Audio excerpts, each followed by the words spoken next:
తాకట్లో ఉన్న మీ బంగారాన్ని విడిపించి ఆ రోజు ఆన్లైన్ రేటుకి కొంటాం. Sharma gold company. నమస్కారం, వెల్కమ్ టు సుమన్ టీవీ. నేను గీతాంజలి. ఏప్రిల్ 27వ తారీఖు ఆదివారం, చైత్ర అమావాస్య. సాధారణంగా అమావాస్య ఆదివారం కానీ మంగళవారం కానీ వస్తే చాలా విశేషం, అత్యంత శక్తివంతమైన రోజులని చెబుతూ ఉంటారండి. ఇందులో భాగంగా మరి ఈసారి వచ్చేటువంటి ఈ చైత్ర అమావాస్య విశిష్టత ఏంటి, ఆ రోజున మనం చేసుకోవాల్సినటువంటి పరిహారాలు ఏమిటి, విధిగా ఆచరించవలసిన నియమాలు ఏమిటి, వీటి గురించి తెలుసుకుందాం. వివరించేందుకు ప్రస్తుతం మనతో పాటు ఉన్నారు ప్రముఖ జ్యోతిషులు బ్రహ్మశ్రీ నందిభట్ల శ్రీహరి శర్మ గురువు గారు.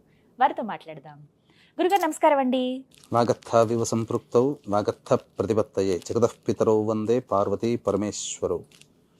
ఆదిత్యాయ చ సోమాయ మంగళాయ బుధాయ చ గురు శుక్ర శనిభ్యశ్చ రాహవే కేతవే నమః. శృంగేరి జగద్గురు పీఠాధిపతులకి, కంచిపీఠాధిపతులకి నమస్కారములు తెలియజేసుకుంటూ కార్యక్రమాన్ని ప్రారంభిద్దాం. గురుగారు, ఆదివారం అమావాస్య వచ్చింది, చాలా విశేషమని ఎప్పుడు మీరు చెప్తున్న మాటలు బట్టే అర్థమైంది నాకు. మరి ఈసారి ఏంటండి ప్రత్యేకత చైత్ర అమావాస్య? ముఖ్యంగా మనకు అమావాస్యలు ప్రతి నెల వస్తుంటాయి సాధారణ. అయితే ఈ అమావాస్యలో సోమవారము అమావాస్య కలిసి వస్తే సోమవతి అమావాస్య. ముఖ్యంగా ఆ రోజున ఈశ్వర ఆరాధన చాలా ప్రాశస్తం. సోమవారం వచ్చినప్పుడు భౌమ అమావాస్య, మంగళవారము అమావాస్య కలిసి వస్తే భౌమ అమావాస్య అని అంటారు. ఆ రోజున శక్తి ఆరాధన చేస్తే చాలా విశేషం, అమ్మవారికి చాలా బలం ఉంటుంది ఆ పూజ చేసినందువల్ల. ఈ ఆదివారము అమావాస్య చాలా గొప్పదమ్మా. ఇది చాలా అరుదుగా వస్తుంటుంటాయి సంవత్సరంలో. ఇట్లాంటి చెప్పినటువంటి 3 అమావాస్యలు చాలా అరుదుగా వస్తుంటాయి. అందున మనకు బాగా అందరికీ నోట నానినటువంటిది ఆదివారం అమావాస్య అని. అంటే ఎందుకన్నారనంటే, ముఖ్యంగా ఈ ఆదివారము జగత్తుకంతటికి వెలుగునిచ్చేవాడు సూర్యుడు. ఆదివారం ఆయనకు రోజు, చంద్రుడు ఆ రోజు కనబడాడు, ప్రత్యేకించి సూర్యునికి సంబంధించినటువంటి రోజు.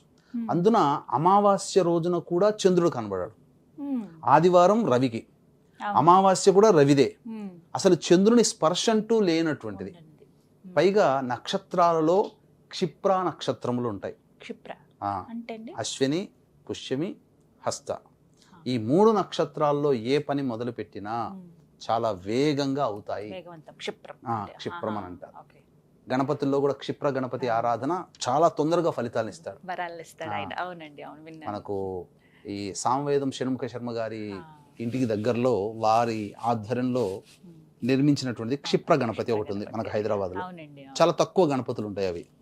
సో ఈ యొక్క క్షిప్ర నక్షత్రంలో ఒకటైనటువంటి అశ్విని నక్షత్రం కాబట్టి ఆ రోజున అమావాస్య రోజున పనులు మొదలు పెట్టాలని కాదు. ఏంటనంటే ఆ రోజున విశేషంగా కొన్ని దేవతా ఆరాధనలు చేసుకుంటే చాలా ప్రత్యేకత. ఇప్పుడు ఆదివారం రోజు పూర్తిగా ఉందండి అమావాస్య? పూర్తిగా ఉన్నట్టు లెక్కమ్మ. మొత్తం మనకి రాత్రి ఉండడం, మధ్యాహ్నం పూట ఉండాలండి అమావాస్య మధ్యాహ్నం పూట. ఎందుకంటే అమావాస్య పితృదేవతలకి సంబంధించినటువంటి కాలంగా తిథిగా చెప్పబడి ఉంది కాబట్టి మధ్యాహ్నం వరకు ఉంటే చాలా విశేషం అది. ఇప్పుడు మనకి ఏ సమయం నుంచి ఉందండి? మధ్యాహ్నం నుంచి మధ్యాహ్నం 1 గంట వరకు కూడా ఉన్నట్టేనమ్మా. పైగా అశ్విని నక్షత్రం కూడా ఉన్నది కాబట్టి ముఖ్యంగా ప్రయోగ బాధల్లో బాధపడుతున్నటువంటి వాళ్ళు, మానసికమైనటువంటి సమస్యలతో బాధపడుతున్నటువంటి వాళ్ళు, ముఖ్యంగా వ్యాపారాభివృద్ధి, కొంతమందిని చూసి నరుని దృష్టి సోకితే నల్లరాయి సోకుతుంది అనేటువంటి ఉంటుంది కదా, నల్లరాయి పగులుతుందని.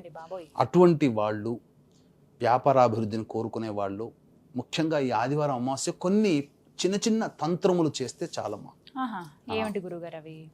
అన్నిటికంటే ముఖ్యంగా ఆదివారము అమావాస్య కలిసి వచ్చింది కాబట్టి పితృకారకుడు రవి కాబట్టి ఈ పితృకారకుడు అయినటువంటి రవి సంబంధించినటువంటి రోజున అమావాస్య కూడా పితృతిథే కాబట్టి ఆ రోజున ముఖ్యంగా పొద్దున్నే లేవగానే కాలకృత్యాదులన్నీ తీర్చుకొని ఆ రోజున చేయాల్సినటువంటిది ఏంటంటే మాంసాహారము భోజనం చేయకూడదు, మద్యపానము, ధూమపానము పనికిరాదు, దాంపత్యము అస్సలు పనికిరాదు, బ్రహ్మచర్య వ్రతాన్ని ఆచరించాలి.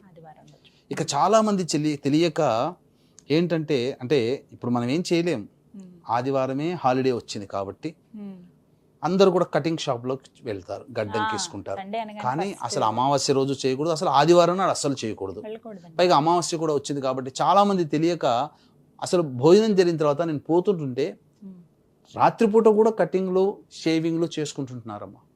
చేయకూడదమ్మా, శాస్త్ర ప్రకారము చేయకూడదు. అందుకనే ఒకప్పుడు నా చిన్నతనంలో నేను చూసింది ఏంటంటే 1 గంట దాటితే ఆ సెలూన్ షాప్లో మూసేసేవాడు. క్లోజ్ చేసేవాళ్ళు. ఇప్పుడు కస్టమర్ల యొక్క అభిప్రాయం ప్రకారమే రాత్రిపూట తెరుస్తున్నారు. వాళ్ళకేమి సాయంకాలం పూట చెయ్యాలి, వ్యాపారం సంపాదించుకోవాలని లేదు, కస్టమర్స్ కోరిక మీదకే వాళ్ళు చేస్తున్నారు అంతే.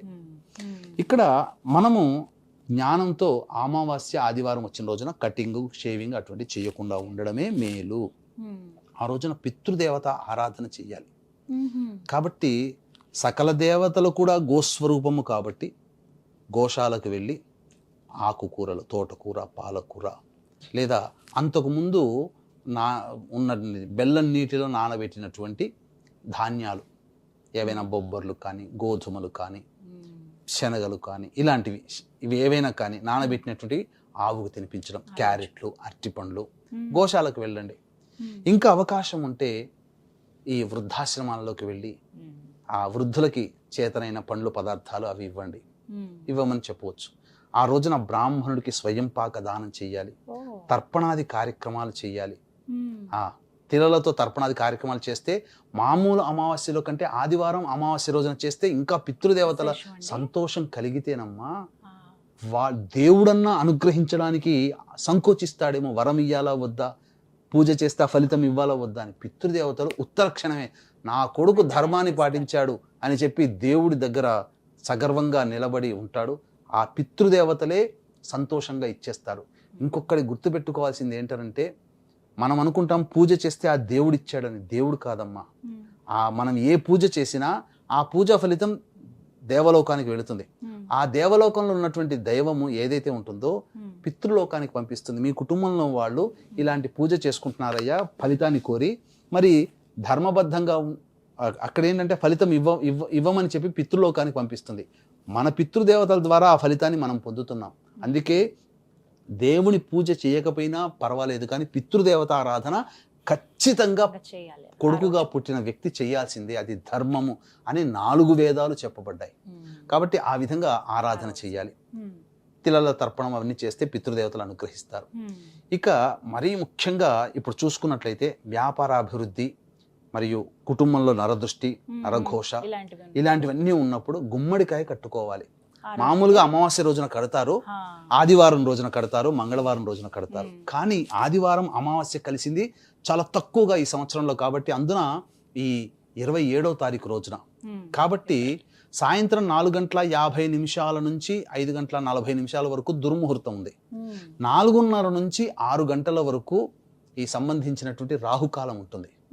కాబట్టి 4:30 నుంచి 4:50 మధ్య కాలంలో బూడిద గుమ్మడికాయని ఎర్రటి గుడ్డలో కానీ నీలి వస్త్రంలో కానీ చుట్టి, ఆ సమయంలో 4:30 నుంచి 4:50 మధ్య కాలంలో కనుక ఇంటి గుమ్మానికి కానీ వ్యాపార స్థలంలో కానీ గుమ్మడికాయ కడితే, బూడిద గుమ్మడికాయ కట్టినటువంటి వ్యక్తికి అసలు నరదృష్టి అనేది చాలా పోతుంది.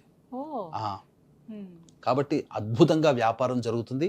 ఇంట్లో ఉన్నటువంటి వాళ్ళకు కూడా, గృహానికి కూడా నరదృష్టి, ఇంట్లో ఉన్నటువంటి వాళ్ళకు కూడా ఆ పాజిటివ్ వైబ్రేషన్ ఉంటుంది. అందుకనే వడియాలు తింటుంటారు. బూడిద గుమ్మడికాయ వడియాలు తింటుంటే ఒంట్లో ఉన్నటువంటి నకారాత్మక శక్తి పోతుంది. బూడిద గుమ్మడికాయ జ్యూస్ తాగుతుంటుంటారు. మనల్ని పట్టుకొని పీడించేటువంటి దోషం ఉంటుందమ్మా. ఎందుకంటే ఎక్కడెక్కడికో పోయి తిరిగి వస్తుంటాం, ఏవేవో తొక్కొస్తుంటాం. అవన్నీ మన పాదాలకు తొక్కినప్పుడు మన శరీరంలో నెగిటివ్ ఎనర్జీ ఉంటుంది. ఇటువంటి పరిహారాలు చేసుకోవడం వల్ల మనం ఆ బూడిద గుమ్మడికాయ కిందగా మనం వెళ్తూ సింహద్వారం గుండా లోపలికి వెళ్తున్నప్పుడు అక్కడ ఉన్నటువంటి పాజిటివ్ వైబ్రేషన్ ఈ నెగిటివ్ ఎనర్జీని తీసేస్తుంది. అందుకే బూడిద గుమ్మడికాయ కట్టమని అంటారు. ఈ విధంగా కడితే కనుక తప్పకుండా మంచి జరుగుతుంది. వీక్షించేటువంటి ప్రేక్షకులు కూడా 30వ తారీఖు రోజున అక్షయ తృతీయ, అద్భుతమైనటువంటి రోజు.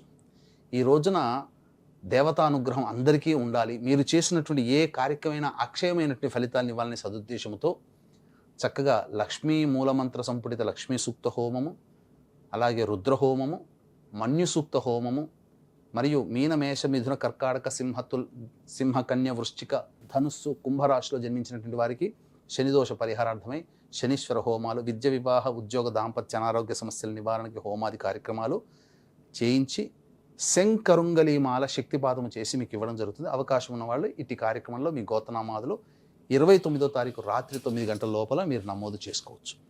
ధన్యవాదాలు గురుగారు. సర్వం శ్రీ ఉమామహేశ్వర పరబ్రహ్మార్పణమస్తు.